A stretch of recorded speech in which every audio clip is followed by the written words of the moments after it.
한의원에서 진료 보다 보면 원장님 나 운동 매일 하는데 혈당이 왜 그대로예요? 떨어지질 않아요. 오히려 운동하고 나면 혈당이 더 오를 때도 있어요 라고 말씀하시는 분들이 있어요.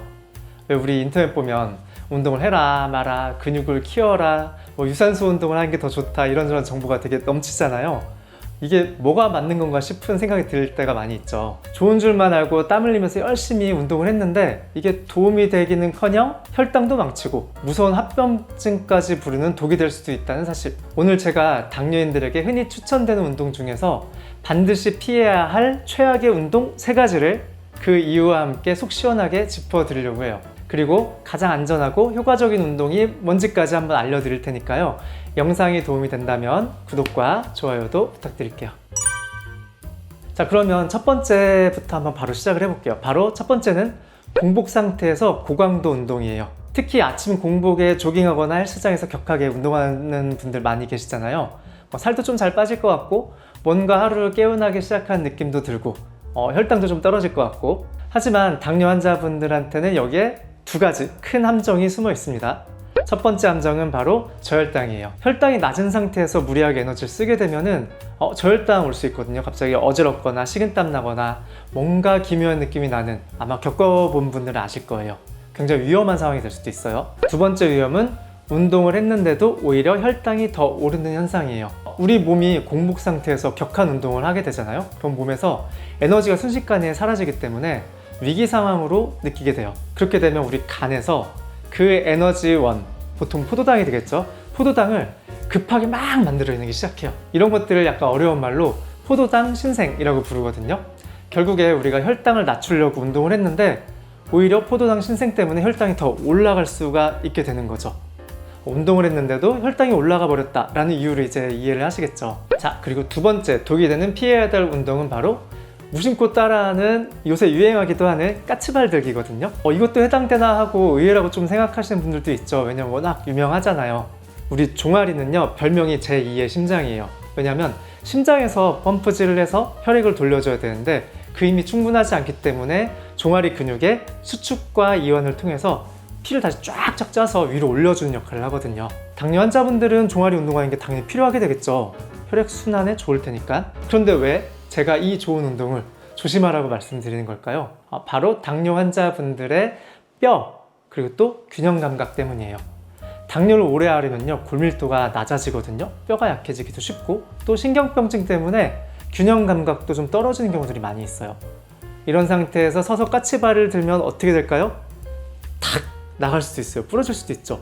그렇기 때문에 저는 이렇게 서서 위험하게 까치발 들기를 하시는 것보다는 다리를 바닥에 대고, 그냥 의자에 앉아서 다리에 바닥을 대고 살살 들어 올려주는 거죠. 내가 할 수 있는 만큼만.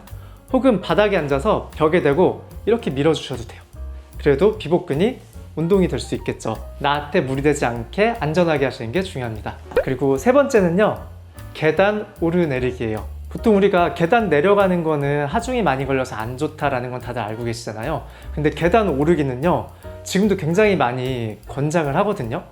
계단 오르기가 효율이 진짜 좋은 운동이에요. 우리가 같은 시간을 평지를 걸을 때와 계단 오를 때의 근육 운동량이 2배에서 3배가 높다라고 알려져 있어요. 굉장히 효율이 좋겠죠. 하지만 이 계단 오르기 역시 함정이 있어요. 뭐냐면 올바른 자세를 잡고 계단을 오르는 게 생각보다 쉽지 않다는 점이거든요. 계단 오르기를 할 때 올바른 자세를 하면 허리를 딱 펴야 되고요. 발바닥 전체가 닿게 해야 되고, 무릎이나 발끝이 둘 중에 하나가 너무 앞으로 먼저 나가면 안 돼요. 그렇게 되면 하중이 관절에 걸리기 때문에 무릎이나 발목 관절을 다칠 위험이 있거든요. 이런 모든 자세를 완벽하게 지키는 게 생각보다 정말 쉽지가 않아요. 해보시면은 정말 쉽지 않거든요. 자세가 조금이라도 무너지면 운동 효과보다는 오히려 관절에 무리가 많이 가기 때문에 이런 자세를 잡을 자신이 없다라면 차라리 계단 오르기를 하지 말라라고 조심스럽게 말씀을 드리는 편이에요. 같은 이유로 저는 환자분들한테도 스쿼트 하시지 말라고 이야기하거든요. 그거 생각보다 자세 잡기 힘들거든요. 그렇다면 도대체 어떤 운동을 해야지 당뇨에 도움이 되고 안전할 수 있느냐? 바로 식후 15분 걷기입니다. 에이 뭐야 라고 생각하실 수 있죠. 하지만 여기에서 핵심은요, 언제 걷느냐 그리고 어떻게 걷느냐 2가지예요. 일단 식후에 걷기 때문에 우리가 아까 처음에 얘기했던 저혈당이나 포도당 신생에서는 자유로울 수 있겠죠. 게다가 우리가 식후에 바로 걷기 시작하면 우리 몸에서 혈당이 급격하게 오르기 시작할 때 운동을 하기 때문에 혈당 조절하는데 굉장히 유리해요.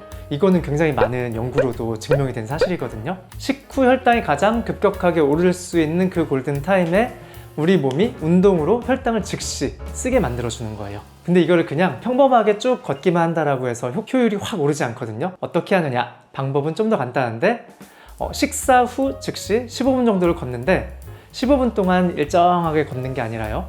중간중간에 2번에서 혹은 3번 정도를 1분씩만 평소보다 조금 더 빠르게 좀 더 명확한 기준으로는 내가 숨이 좀 헐떡일 정도로 강도를 올리는 거예요. 물론 이 과정에서 절대 무리하지 않는 선에서 하셔야 되고요. 이런 짧은 인터벌이 혈당 조절 시스템을 깨우기 때문에 운동 효과를 극대화할 수 있어요. 이런 운동을 우리가 인터벌 운동이라고 해서 요새 많이 유행을 하고 있잖아요. 이런 의미로 훨씬 더 좋은 운동이라고 말할 수 있습니다. 오늘 제가 독이 되는 운동 3가지를 강조한 이유는 운동을 겁내시라는 뜻이 아니에요. 잘못된 노력에 쏟았던 에너지를 일단 걷어두고 이제부터 진짜 내 몸을 살리는 운동을 하시라는 의미예요. 식후 15분 걷기, 어떻게? 즉시, 그리고 인터벌을 줘서 오늘부터 한번 시작해 보시면 어떨까요? 아마 몸이 확 달라지는 거를 느낄 수 있을 거예요. 그리고 운동하면서 겪었던 여러분의 소중한 경험을 댓글로 남겨주시면 비슷한 고민을 가진 분들께 큰 힘이 될 거고 저도 직접 읽고 소통하도록 하겠습니다. 지금까지 당신의 건강 길잡이 한의사 류사부였습니다. 감사합니다.